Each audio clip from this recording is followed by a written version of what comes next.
No job's complete until the paperwork is done, and archiving Final Cut Pro libraries is no different, and it's often completely forgotten about entirely.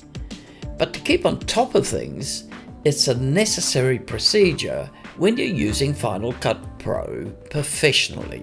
But the good news is that Final Cut Pro has a solid built-in feature that makes the process safe and easy. So why is it necessary to archive libraries in the first place? The obvious answer is that eventually your storage will fill up. But perhaps more importantly though, it's the ability to find the footage that's in those libraries long after the library's been completed and considered done and dusted. And this implies some organisation, but I'm about to show you a workflow that will solve the issue for you completely. You'll see how to secure libraries for future use and still be able to search for footage that's used inside those libraries. Let's get into the details with this library called iPhone Review, and it's currently located on a disk called Rocket. You'll most likely know that footage can be stored in two ways in the Final Cut Pro universe. It can be stored within the Final Cut Pro library, which is called in-library. The in-library method secures Final Cut Pro's access to the footage, plus you won't need to worry about those red warnings or the missing files when you reopen the library at some later date. The in-library method means that archiving is easy because all the necessary files are inside the one library icon. The downside though is the footage is locked inside Final Cut Pro, so it can't be searched for or easily accessed. Plus the library size will be particularly large because it contains the footage.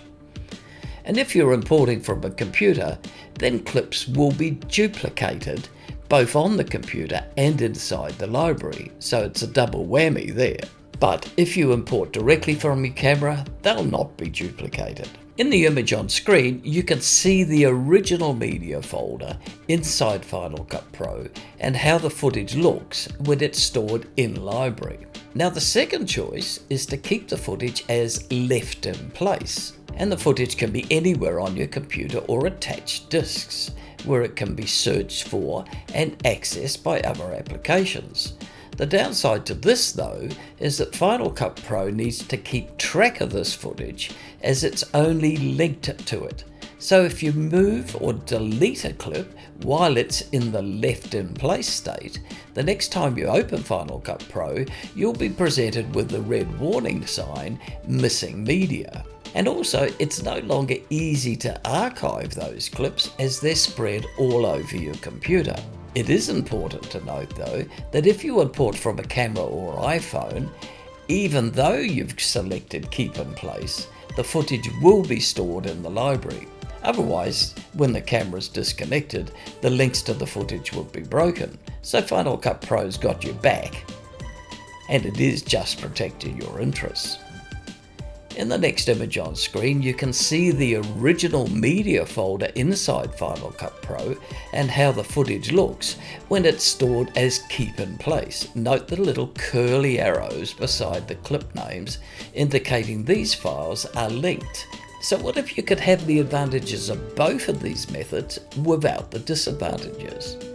And the answer to that is in one word: consolidate. Consolidate's a built-in function of Final Cut Pro in the File menu, and the workflow for easy archiving and the ability to search and access footage depends on how you use the consolidate command. As I said, you've got a choice when you import footage into Final Cut Pro to store in library or to keep in place. There's no rule to whichever method you pick, you make the choice, but whichever one you do pick, it can be resolved with the consolidate command. While I'm editing and the library's active, I prefer to store in library. This is just my choice.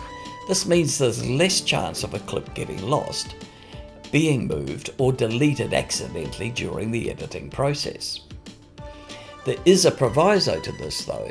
If you're sharing footage with other users in other apps, then it would be best to keep in place when you import so that those other users can also share those clips.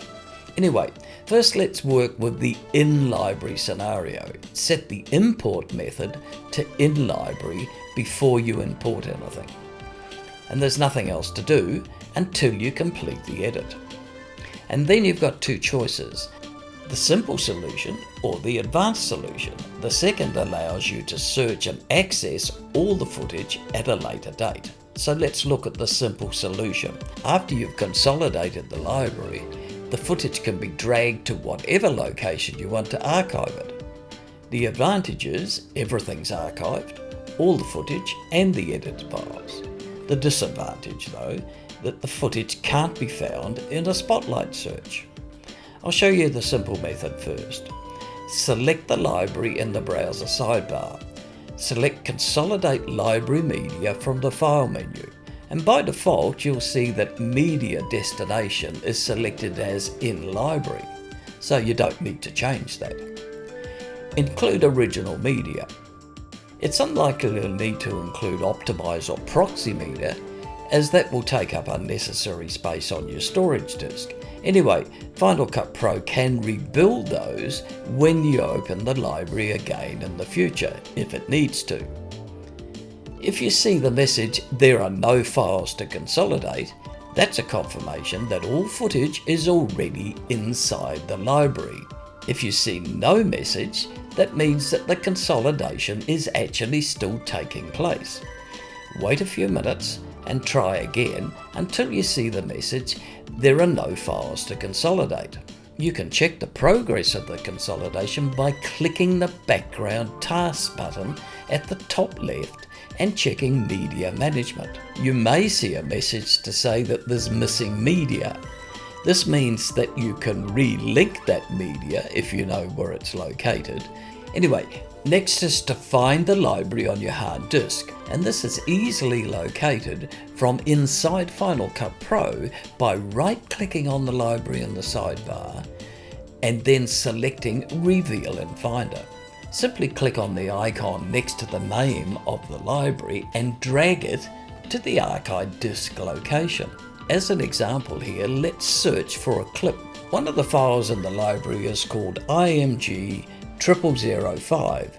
Because it's in the library, I'll not be able to find that clip should I want to use it in a different project at another date. So if I search Spotlight now for that clip name, it doesn't show on the Rocket disk or even anywhere on my network. When I cover the advanced solution, we'll search again and see if we can find the file then. So this is the advanced solution, which is my preferred method, as it lets me access the footage used in the library for other projects. In other words, the footage is not locked inside Final Cut Pro. The process is the same, except you change the default storage location of the footage from in library. Right-click on the library in the browser sidebar and select Reveal in Finder. Select the library name in the Finder and copy. Select New Folder from the Finder's File menu. It'll show as Untitled. Replace the Untitled folder's name by pasting the library name into it.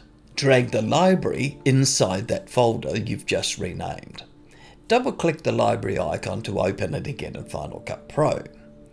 Now select the library icon in the sidebar and we'll go through that same procedure. Select Consolidate Library Media from the File menu, but this time change the media destination to the folder you've just created on your hard disk. Include original media as previously, and if you see the message that there's no files to consolidate, then this is the confirmation that all the files are already inside the library. Then go and find the library on your hard disk. Use Reveal in Finder if you need to.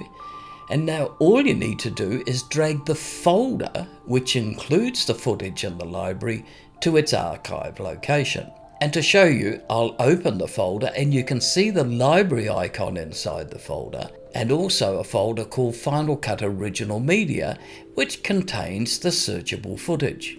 So now I'll use Spotlight to search for that footage, and it shows inside the iPhone review folder on the Rocket disk. It can now be accessed by other projects. And that's it.